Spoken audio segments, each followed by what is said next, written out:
네, 오늘 우리 제가 학교에서 함께 수업하고 가르치는 우리 학생들이 이렇게 왔어요.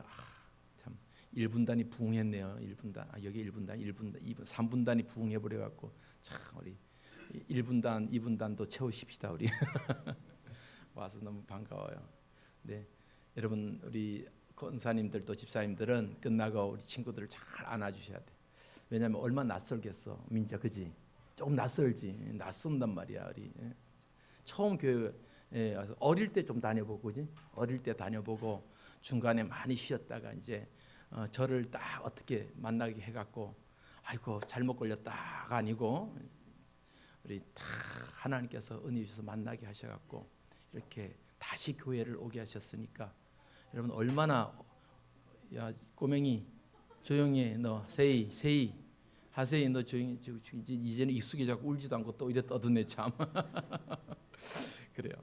그러니까 오랜만에 이렇게 오니까 얼마나 낯설겠어요. 교회라는 곳이 와서 아이고 여기 오니까 이렇게 노래도 불러야 되냐. 그리고 뭘 막 다른 사람 막 애우는데 나도 저거 애워야 되나 이런 부담감도 있잖아요. 절대 부담 갖지 마요. 이분들 다 뭐 애워서 애운 게 아니고 그냥 오래 교회 다녀 보니까 그냥 다 애워지게 된 거야. 그러니까 얼마나 낯설겠어요, 여러분. 그런데 우리 친구들 오늘 할머니 집에 왔다 생각하고 이렇게 끝나고 우리 권사님들은 따뜻하게 이렇게 맞아주시고 환영해 주시고 손잡아 주시고 그렇게 해주기를 축복합니다. 네, 계속해서 성경에 나오는 나무에 대한 주제를 갖고 성경에 나무가 나오면 그 나무에 대한 배경 이야기를 설교를 본문을 잡고 있습니다. 그러면 어느 나라에 가든지 그리스도의 복음이 전해지는 곳에 나타나는 공통적인 특징이 있어요. 그러니까 복음이 전해지는 나라예요. 그 첫 번째는 뭐냐면 복음이 전해지니까 당연히 축복이 만단 말이에요. 그리스도의 복음이 전해지는 곳에 예수 그리스도의 여명이 빛이 비추니까 당연히 축복입니다. 축복. 그래서 우리나라도 축복받은 나라예요. 우리나라 축복. 어이 저 뺐어요. 가오나 그거 뺐어. 나중에 딸그락 하세이. 어이 이제는 말도 안 듣네. 이때 딸그락 어이 뺐어요. 빨리 와. 자. 그래서 하나님 복음이 임하는 곳에 축복이 임한단 말이에요. 축복이 데리고 가세요. 저 어디 아빠 옆으로 데리고 가셔요. 사모님 뭐 하세요? 네. 그래서 축복이 임함과 동시에 또 하나의 특징이 뭐냐면 복음과 함께 축복과 함께 임하는 것이 핍박이요. 예수 믿기 때문에 당하는 그 핍박이 있단 말이에요. 핍박. 그래서 우리나라에도 복음이 전해질 때 복음민과 함께 축복도 임했지만 그 복음을 지키기 위해서 예수 믿는 사람들이 받는 고난이 있었어요, 없었어요? 있었어요. 그 핍박이 있었단 말이에요. 그래서 예수 믿는다는 이유 때문에 잡혀가고 고문당하고 가족들이 어려움을 당하고 죽임을 당하는 이런 순교의 역사가 있었단 말입니다. 우리가 잘 아는 주기철 목사님, 순교자였던 주기철 목사님 역사 그 영화를 보면은 본인에 대한 핍박과 고문과 그런 것들 다 감당해냈는데 제일 힘들었던 것이 뭐냐면은 그 고문하는 자리에 사모님하고 자녀들 데려다 놓고 위협을 하는 거예요. 그러니까 자기가 받는 고문과 그 핍박은 감당해내는데 나를 통해서 내 아내가 내 가족이 핍박받는다라고 생각하니까 정말 너무 힘들다라는 고백이 있는 거예요. 여러분 예수를 믿는다는 것은 축복이지만 또 한편으로 그 복음을 지키기 위해서 우리가 어려움도 당할 수 있다라는 사실을 우리는 기억해야 돼요. 그래서 예수님께서 이런 말씀하셨거든요. 나를 믿는 자는 복 받는다. 그러나 무엇도 겸하여 받아요? 핍박도 박해도 겸하여 받는다라고 마가복음 10장에 이렇게 말씀하십니다. 마가복음 10장 29절 30절 말씀 한번 읽어볼까요? 시작. 예수께서 이르시되 내가 진실로 너에게 이르노니 나와 복음을 위하여 집이나 형제나 자매나 어머니나 아버지나 자식이나 전토를 벌인 자는 현세에 있어 집과 형제와 자매와 어머니와 자식과 전토를 100배나 받되 박해를 겸하여 받고 내세의 영생을 받지 못할 자가 없다. 예수 믿는다는 것 때문에 복 받아요. 그러나 복도 받지만 뭐를 겸하여 받아요? 박해도 겸하여 받. 박해라는 거 잘 알잖아요. 곧단 핍박도 겸하여 받는다. 박해도 겸하여 받는다. 그러니까 우리 성도들이 이 세상 살아갈 때 예수 잘 믿는 것 때문에 어려움을 당할 때도 있다라는 거예요. 예수 잘 믿는 것 때문에 고난을 당할 때도 있단 말이에요. 때로는 하나님의 일을 감당하다 보면 억울한 일도 생길 때도 있고 누명을 쓰는 일 생길 때도 있고 답답한 일을 겪을 때도 있단 말이에요. 그러나 그럴 때 기억하세요. 하나님이 누구 편이신가? 하나님이 누구 편이신가? 내 중심이 하나님 앞에 서 있으면, 하나님이 내 중심에 계시면 우리는 그러한 상황 속에서 절대로 좌절하지 않습니다. 그래서 고린도 말씀 보세요. 고린도후서 말씀에 고린도후서 4장 8절 우리가 시작 우리가 사방으로 오겨쌈을 당하여도 쌓이지 아니하며 답답한 일을 당하여도 낙심하지 않는다. 예, 사방으로 오겨싸도 쌓이지 않고 답답한 일을 당해도 낙심하지 않는다. 낙심하지 않는다. 그럼 오늘 우리가 읽었던 이 시편 52편의 그 본문의 배경이 바로 이러한 배경을 갖고 있습니다. 이 시편의 말씀이라는 것은 시라는 것이 이 시 한 편을 쓰기 위해서는 이 시에 대한 배경이 있을 거 아니에요. 왜 그러한 시를 다윗이 썼을까? 이 시는 다윗이 쓴 시예요. 다윗 왕이 쓴 시예요. 다윗이 왕이 되기 전에 사울 왕에게 막 쫓겨다닙니다. 그러다가 겨우겨우 왕궁에서 도망쳐서 당시의 대제사장이었던 아히멜렉이 있는 성소로 잠시 피난을 가요. 도망을 쳐요. 그런데 그 일로 인해서 아히멜렉이 다윗을 숨겨줬다라는 누명을 쓰고 그날에 아히멜렉을 비롯한 수십 명의 사람들이, 제사장들이 사울의 칼에 의해서 다 죽임을 당합니다. 그리고 이 소식을 다윗이 듣고 얼마나 괴로웠겠습니까? 자기를 도와주려 했던 그 제사장들과 수많은 사람들이 자기 때문에 사울의 칼에 의해서 죽임을 당했다. 그러니까 자기 때문에 죽는다는 이 비통한 심정을 갖고 그러한 배경 하에 쓴 시가 바로 오늘 시편 52편의 내용이에요.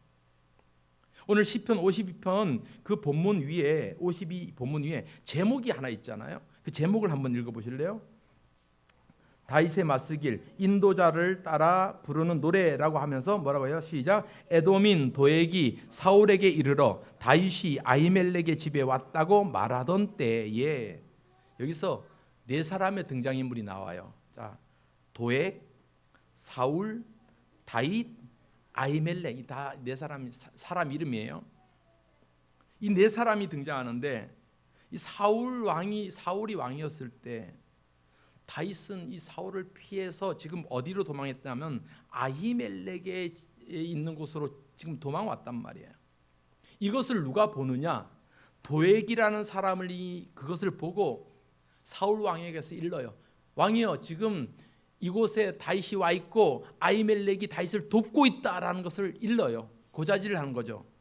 그러한 내용을 배경으로 하고 있는데 이 내용이 사무엘상 21장, 22장을 보면 아주 자세히 기록되어 있습니다. 이 상황의 배경이요. 그 사무엘상 21장, 22장의 말씀을 보면 지금 악신이 들려서, 아직 아니잖아요. 악신이 들려서, 예? 사울 왕이 막 악신이 들려서 지금 막 정신이 막 없는 거예요. 그러니까 정신병이 생긴 거죠. 그러니까 막 다윗을 죽이려고 해요. 왜? 다윗이 너무 똑똑하니까.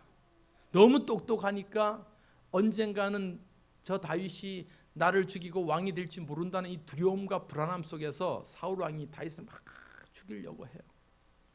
그러니까 다윗이 볼 때마다 막 창을 던지고 막 그런단 말이에요. 그러니까 다윗이 그 왕궁에 도저히 있을 수가 없는 거예요. 왜? 왕이 자꾸만 자기를 죽이려고 하니까요. 그래서 어떻게 하든지 왕궁을 빠져나가야 되는데 이 사울 왕의 아들이었던 요나단의 도움을 얻어서 다윗이 왕궁을 빠져나가게 됩니다. 이렇게 급하게 왕궁을 빠져나오다 보니까 갈 데가 없는 거예요. 갈 데가 없는 거예요. 그래서 다윗이 가게 된 것이 어디냐면 놉당이라는 곳이에요. 왜냐하면 그 놉당에 뭐가 있었냐면 성막이 있었어요. 그러니까 하나님 앞에 예배하는 오늘날로 따지면 성전이 그곳에 있었어요. 예, 놉당으로 도망친 거예요. 그리고 그곳에서는 이 성전을 관할하는 제사장이 있었을 거 아니에요. 그 제사장 중에 대제사장인 아히멜렉이 그곳에서 성막을 지키고 있었단 말이에요. 그래서 그 아히멜렉에게로 급하게 도망쳐서 다윗이 그 아히멜렉 놉당에 오게 됩니다. 아히멜렉에 오게 됩니다. 그 아히멜렉에게 오니까 묻는 거예요. 다윗, 너 어쩐 일이냐? 여기 어찌 혼자 왔느냐라고 하니까 다윗이 급한 마음으로 이렇게 거짓말을 하죠. 어떻게 하냐면 사울 왕이 나에게 지금 뭐 급한 아주 중요한 일을 시켰는데 내가 급한 마음에 먼저 왔고 이제 군사들이 조금 있으면 오기로 했습니다. 그래서 만나기로 했습니다라는 이런 거짓말을 하는 거죠. 그렇게 둘러대는 거예요. 자, 그 말씀이 사무엘상 21장 2절의 말씀에 나와 있습니다. 같이 읽을까요? 시작. 다윗이 제사장 아히멜렉에게 이르되 왕이 내게 이를 명령하고 이르시기를 내가 너를 보내는 것과 내게 명령한 일을 아무것도 사람에게 알리지 말라 하시기로 내가 나의 소년들을 이러이러한 곳으로 오라고 말하였나이다. 이 말을 보면은 지금 다윗이 아히멜렉 제사장에게 내가 비밀리에 이 사울 왕의 비밀 업무를 받고 왔기 때문에 내가 조용히 왔다 이 말이에요. 조용히 왔다. 그러면서 내가 급하게 왔기 때문에 지금 너무 배가 고픈데 혹시 먹을 것이 있으면 좀 주세요라고 합니다. 급하게 달려오니까 그렇지 않겠어요? 그런데 성막에 뭐 먹을 것이 있겠습니까? 그런데 먹을 것이 하나가 있어요. 뭐냐면은 성막에는 하나님의 언약궤가 있죠. 하나님의 언약궤 앞에는 항상 진설병이란 떡이 쭉 12개의 떡이 12지파를 상징하는 떡이 늘 이렇게 상에 올려져 있어요. 그 떡을 그리고 계속 놔두면 곰팡이가 피잖아요. 일주일에 한 번씩 갈아요. 일주일에 한 번 새 것으로 갈아요. 그러면은 일주일 묵은 건 갖고 와서 누가 먹어요? 제사장들이나 레위인들이 먹는 거예요. 마침 그 떡이 있는 거예요. 떡을 갈아놓고 이제 제사장과 레위인들이 먹을 그 떡이 있는 거예요. 근데 그 떡은 누구만 먹어요? 제사장과 레위인만 먹는단 말이에요. 그럼 다윗은 제사장이나 레위인이 아니잖아요. 그럼에도 불구하고 아히멜렉은 다윗이 너무 배가 고파하니까 그 떡을 나눠준 거예요. 나눠준 거예요. 이렇게 다윗은 이 아히멜렉의 덕분으로 그 진설 떡을 먹고 이제 기운을 차립니다. 그리고 마침 또 그 성막에 무엇이 한 가지 더 중요한 것이 있었냐면 다윗이 물리쳤던 블레셋의 장수 누구예요? 골리앗이 있잖아요. 골리앗을 죽이고 나서 취했던 그 골리앗의 칼이 그 성막에 보관되어 있었던 거예요. 그래서 그 다윗은 내가 앞으로 먼 길을 가야 되는데 이 칼이 나한테 필요하니까 이 칼을 내가 가져가겠습니다 라고 얘기하니까 아히멜렉이 그 칼도 내주는 거예요. 그러니까 다윗은 지금 아히멜렉에게 와서 음식을 얻어먹고 칼도 받고 이렇게 가잖아요. 그러니까 이 모습을 그 성막에서 누가 처음부터 끝까지 보았냐? 도액이라는 사람이 그 장면을 가만히 보고 있었단 말이에요. 자, 그 장면 사무엘상 21장 7절 말씀. 시작. 그날에 사울의 신하 한 사람이 여호와 앞에 머물러 있었는데 그는 도액이라 이름하는 에돔 사람이요 사울의 목자장이었더라. 이 도액이라는 사람이 여호와 앞에 머물러 있다. 여호와 앞이라는 게 성막을 얘기하는 거. 성막이 있었는데 그곳에서 어떤 역할을 했는지 모르겠어요. 아마 사울의 감시 역할을 하지 않았겠습니까? 사울의 목자장이라고 했어요. 그리고 이 도액이라는 말의 의미는 도액이라는 뜻은 불안이란 뜻이거든요. 그러니까 좋은 의미가 아니에요.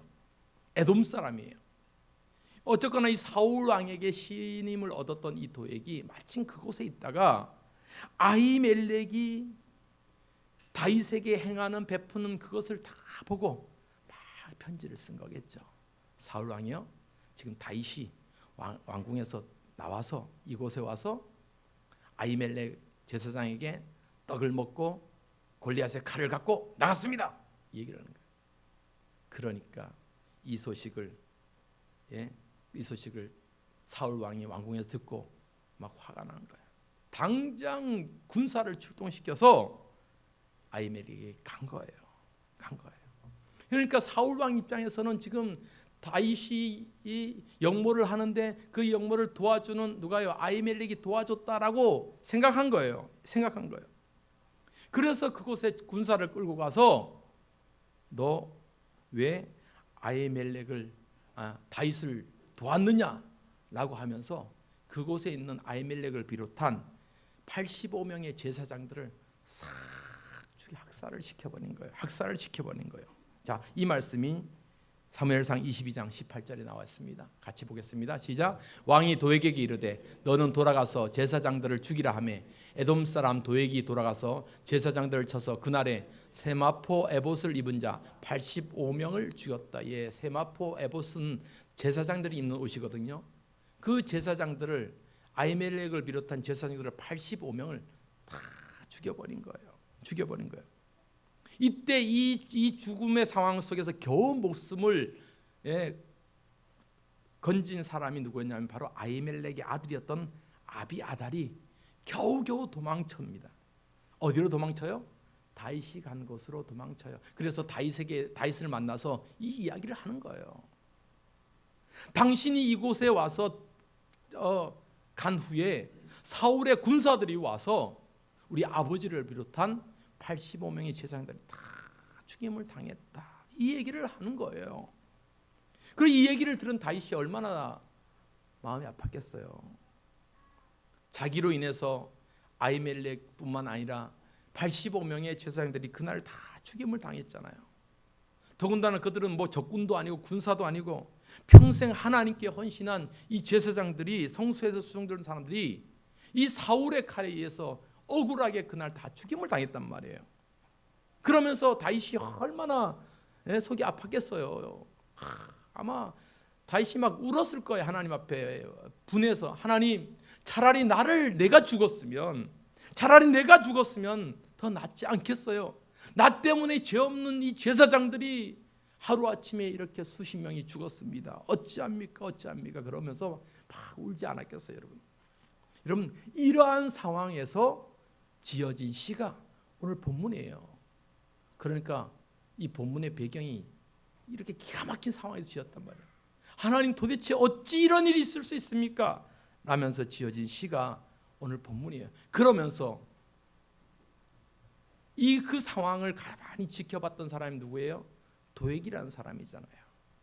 이 도액이 다윗을 밀고 하고 다윗과 아히멜렉의 그 만남을 아주 안 좋게 포장하고 저들이 만나서 지금 모함을 하고 있습니다. 막 이런 얘기를 하니까 이런 이 도액에 대해서 오늘 다윗이 뭐라고 표현하냐? 오늘 우리가 읽었던 본문 말씀 보면은 이런 표현이 있어요. 자, 오늘 본문 52장 1절로 3절 보세요. 시작. 포악한 자여, 내가 어찌하여 악한 계획을 스스로 자랑하는가? 하나님의 인자하심은 항상 있도다. 내 혀가 심한 악을 꾀하여 날카로운 삭도같이 간사를 행하는도다. 내가 선보다 악을 사랑하며 의를 말함보다 거짓을 사랑하는도다. 셀라. 예, 누구를 의미하는 거예요 지금? 도액에 대해서 얘기하는 거예요. 너는 포악한 자다 말이죠. 내 혀가 심한 악을 꾀하여 날카로운 삭도처럼 됐다. 날카로운 칼처럼 됐다. 그러니까 다윗은 지금 도액을 향해서 너는 포악한 자다. 너는 너의 입술을 통해서 수많은 제사장들이 죽었다. 그렇게 다윗은 지금 도액에 대해서 이야기하고 있는 거예요. 그럼 도액은 사울 왕의 신임을 얻었던 사람이거든요. 그는 에돔 사람이었지만 어떻게든지 성공하려고 다른 사람을 죽여서라도, 다른 사람 모함해서라도 성공을 하려던 그런 기회주의자였던 것 같아요. 그래서 자신의 성공을 위해서라면 어떠한 것도 마다하지 않고 없는 말 있는 말 다 해서 거짓을 만들어냈던 그 사람, 그러면서 그 계기를 통해서 사울 왕에게 인정받아서 성공하려고 했던 사람이 도액이라는 사람이에요. 도액이라는 사람. 근데 여러분, 이러한 상황에 우리가 얼마나 답답해요. 얼마나 화가 나요. 그런데 여러분, 우리가 기억해야 될 것은 하나님은 공의의 하나님이라는 것을 기억할 수 있기를 바랍니다. 하나님은 공의의 하나님이에요. 공의의 하나님이라는 것은 악한 것을 그대로 내버려두지 않단 말이에요. 그냥 넘어가지 않는단 말이에요. 비록 심판의 시간이 좀 걸린다 해도 반드시 그 악에 대해서 심판을 하시는 분이 우리 하나님이라는 사실을 우리가 기억할 수 있기를 바랍니다. 여러분, 비록 도액이 사울 왕에게 인정받고 그 권세가 막 커졌을지 몰라도 하나님은 그 죄악을 그냥 두고 보지 않는다는 거예요. 그래서 다윗은 이렇게 고백합니다. 너희의 죄악을 하나님께서 반드시 멸할 것이다. 이렇게 말씀하셔요. 자, 오늘 보면 4절 5절 다시 볼까요? 오늘 보면 4절 5절 시작. 간사한 혀여 너는 남을 해치는 모든 말을 좋아하는도다. 그런즉 하나님이 영원히 너를 멸하시며 너를 붙잡아 내 장막에서 뽑아내며 살아있는 땅에서 내 뿌리를 빼시리로다. 네, 아멘. 하나님이 영원히 너를 멸하실 거다. 하나님이 너를 영원히 멸해요. 그리고 어디에서 뽑아버려요? 내 장막에서 뽑아내고 내가 살아있는 그 땅에서 내 뿌리를 뽑아낼 것이다. 빼실 거다. 여러분, 도액은 자신의 성공을 위해서 막 거짓을 임삼고 악한 일을 서슴지 않았잖아요. 결국 그가 성공하려고 하기 위해서 그러한 악을 행하면서 그가 얻은 것이 뭐예요? 세상의 땅이에요. 세상의 권세예요. 이것을 본문에서 장막으로 표현하고 있고 땅으로 표현하고 있어요. 내 장막, 내 땅. 여러분, 세상 사람들 보세요. 제일 좋아하는 건 뭐예요? 하나님보다 더 좋아하는 건 뭐예요? 돈이잖아요. 땅 좋아하잖아요. 뭐 예수 믿는 사람도 좋아하긴 하죠. 땅 좋아하고, 돈 좋아하고. 우리 학생들 뭐 좋아해요? A+ 좋아하지. A+, 좋아하지. 좋아하지. 근데 물론 그것도 좋아해야죠. 근데 세상 사람들은 그것만 좋아한단 말이에요. 돈 좋아하고 땅 좋아하고. 그런데 여러분, 그 돈도 땅도 영원해요? 영원하지 못하잖아요. 어느 순간 되면 다 신기루처럼 사라져 버리는 거예요. 사라져 버리는 거예요. 참, 내가 얼마 전에 우리 전도사님이 이런 얘기, 우리 한 10년 됐을까? 전도사님 예전에 목사님, 내가 비트코인을 하나 갖고 있었대요. 비트코인, 여러분 뭔지 알아요? 나도 몰라요. 하여튼 가상 화폐래요. 그러니까 보이는 화폐가 아니고 가상의 화폐래요. 그런데 그 비트코인, 그러니까 동전, 비트 가상의 화폐가 하나가 얼마까지 가격이 올라갔냐면 얼마까지 올라갔겠어요? 코인 하나가? 자, 100만 원 손 들어보세요. 1000만 원 손 들어보세요. 1억까지 올랐어요. 얼마 전에 1억. 코인 하나가 1억까지. 아마 그때 우리 전사님 샀을 때 그 몇만 원 안 들었을 걸. 아, 그죠? 몇만 원 안 들고 그냥 사놨대요. 근데 그걸 갖다가 얼마 있어갖고 그냥 팔아버렸대. 지금 갖고 있었으면 1억이야, 1억. 아유, 내가 한 대 때려주고 싶었는데. 그럼 그걸 어찌 알겠어요? 어찌 알겠냔 말이에요. 여러분, 근데 세상의 돈과 세상의 땅은 신기루처럼 사라져요. 없어져 버린단 말이에요. 영원할 수가 없어요. 잠언의 말씀을 보면 성도들은 이 악인의 형통함을 부러워하지 말아라 라는 말씀이 있어요. 자, 잠언서 24장 1절 말씀. 잠언 24장 1절 시작. 너는 악인의 형통함을 부러워하지 말며 그와 함께 있으려고도 하지도 말지어다. 악인이 형통하고 잘나고 뭐 땅도 많아지고 이런 것을 부러워하지 말라는 거예요. 부러워하지 말라는 거예요. 성경은 이러한 것을 뭐 부러워하지 말아라. 다 하나님께서 부러워하지 말라는 것에는 이유가 있을 거 아니에요. 부러워하지 말라는 것은 이유가 있을 거 아니에요. 좀 참 독특한 노래를 많이 부르는 그 가수 장기하 씨가 난 부럽지 않아 너희들이 뭘 해도 난 부럽지 뭐 이런 노래를 부르던데 뭐 알아? 아는구나 청년. 난 부럽지 않아. 난 괜찮아. 뭐 이런 노래를 불러요. 전혀 부럽지 않대요.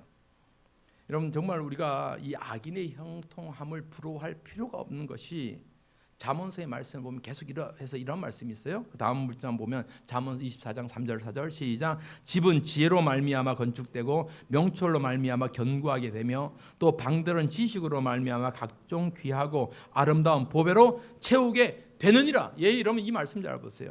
여기서 집과 방이 나오잖아요. 집과 방이 나오잖아요.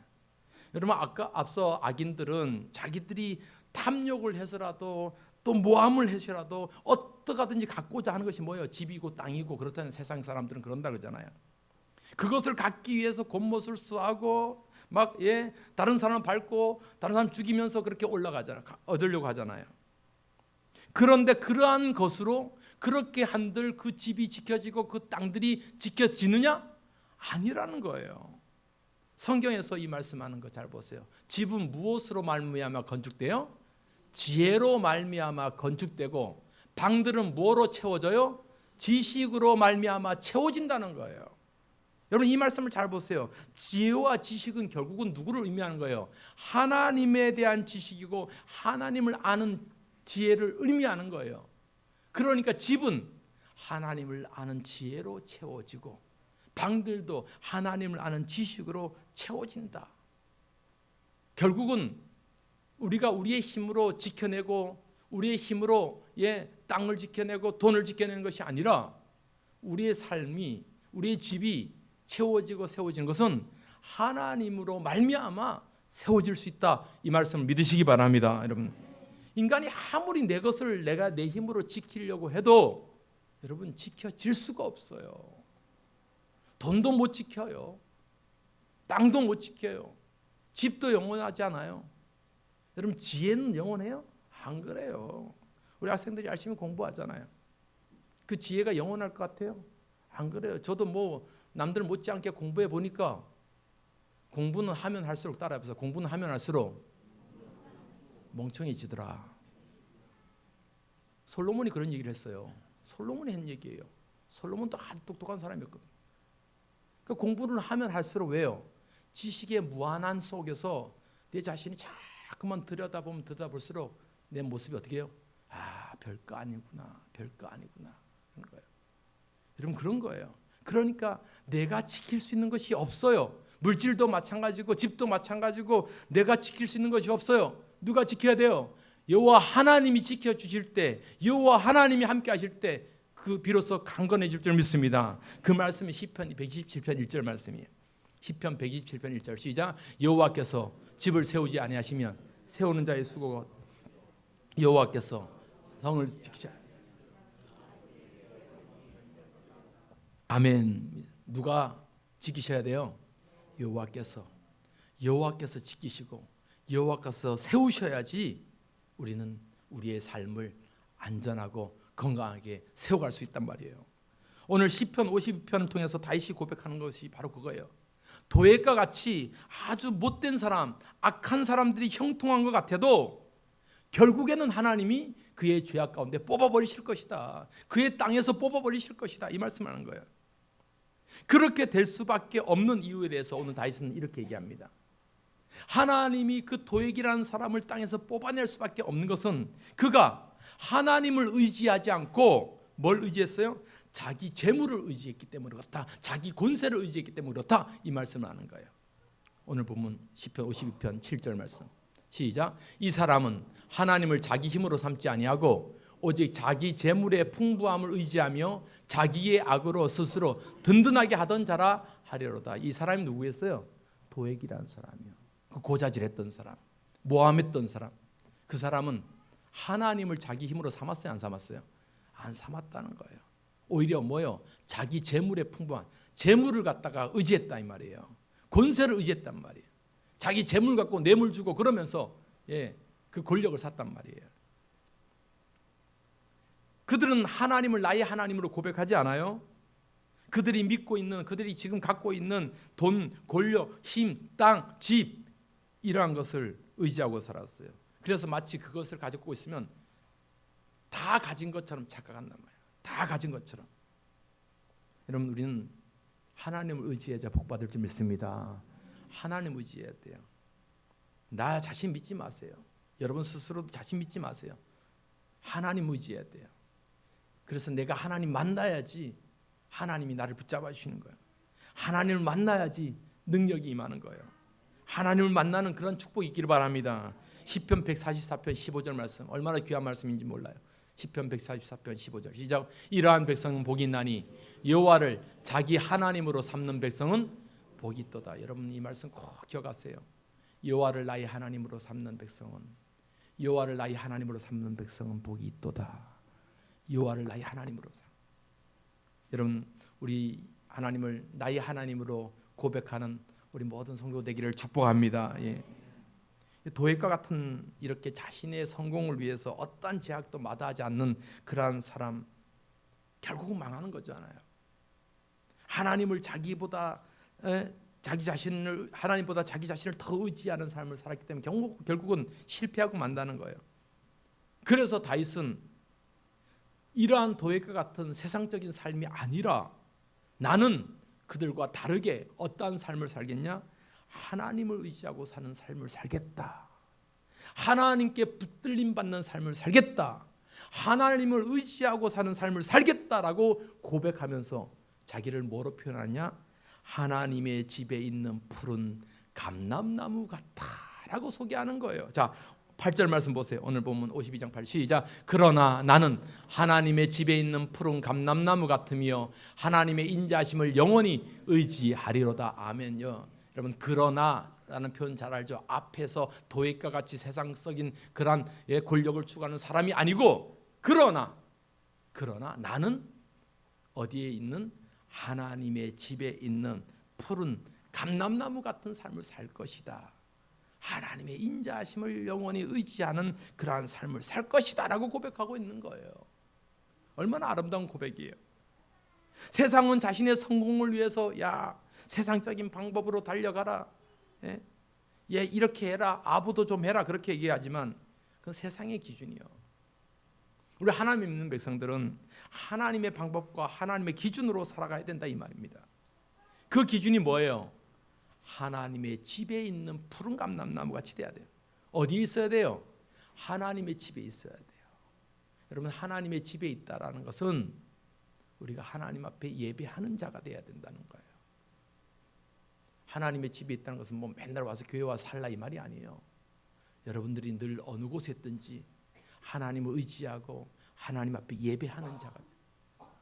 그러니까 오늘 우리 청년들도 우리 학생들도 처음 교회 왔겠지만 오늘 이렇게 나와서 한번 예배하는 것이 아니라 학교에서도 잘 모르지만 하나님, 내 공부할 때 하나님께서 도와주시고 나의 이런 어려움이 있을 때 하나님 도와주시고 그러나 내가 하나님 붙잡습니다. 하나님 의지합니다. 이러한 마음을 갖고 예배하는 자가 되기를 소망합니다. 그러면서 내 입술이 하나님 앞에 고백하고 찬송하고 예배하고 기도하고 그것이 예배예요. 그리고 그러한 예배가 있는 그곳이 예배 처소가 되는 거예요. 그러니까 여러분이 기숙사에 있는 그 방안이 예배 처소가 되는 거예요. 여러분 찬송기, 여러분의 예배가 하나님 앞에 쓰임 받는단 말이에요. 그러니까 우리가 하나님 앞에 심겨진 자들 되는 거잖아요. 심겨진 자들 되는 거잖아요. 하나님 앞에 심겨진 삶이 얼마나 복된지 시편 92편 12절 13절 말씀 한번 볼까요? 시편 92편 12절 13절 시작. 의인은 종려나무 같이 번성하며 레바논의 백향목 같이 성장하리로다. 이는 여호와의 집에 심겼으며 우리 하나님의 뜰 안에서 번성하리로다. 어디에 심겼다는 거예요? 여호와의 집에 심겼다는 거예요. 여호와의 집에 심겼다. 여러분, 성도들의 성공이 어디 있어요?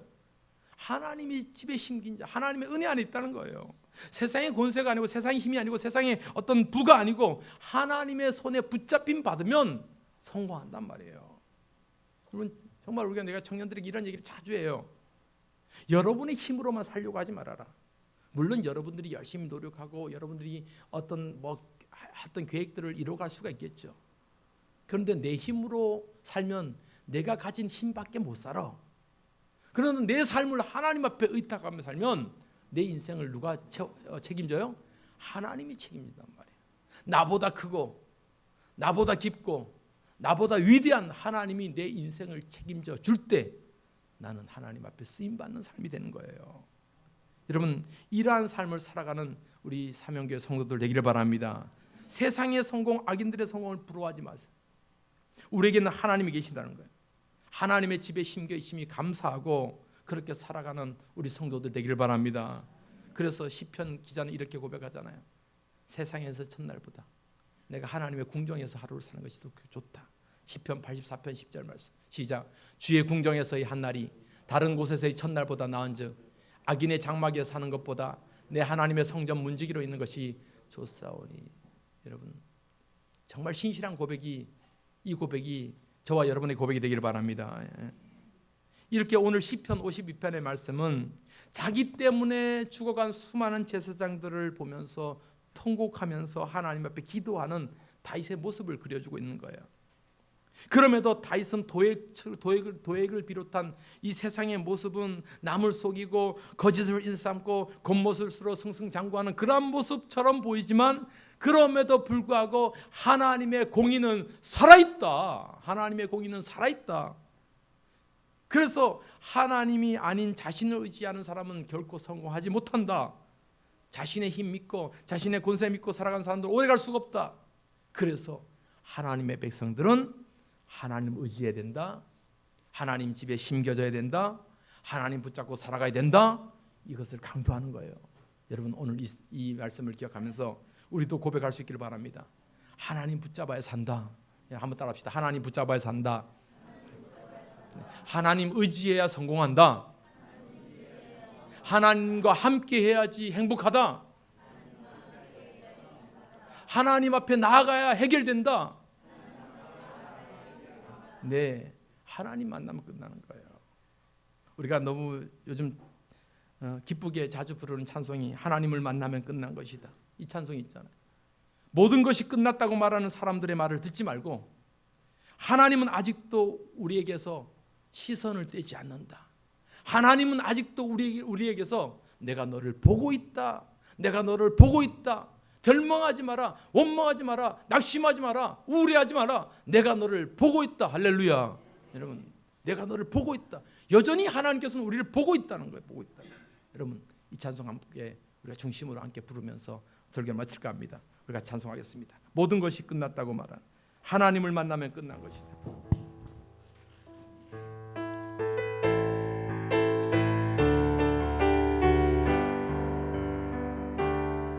모든 것이 끝났다고 말하는 사람들의 말을 듣지 마라. 사람들의 말을 듣지 말아라.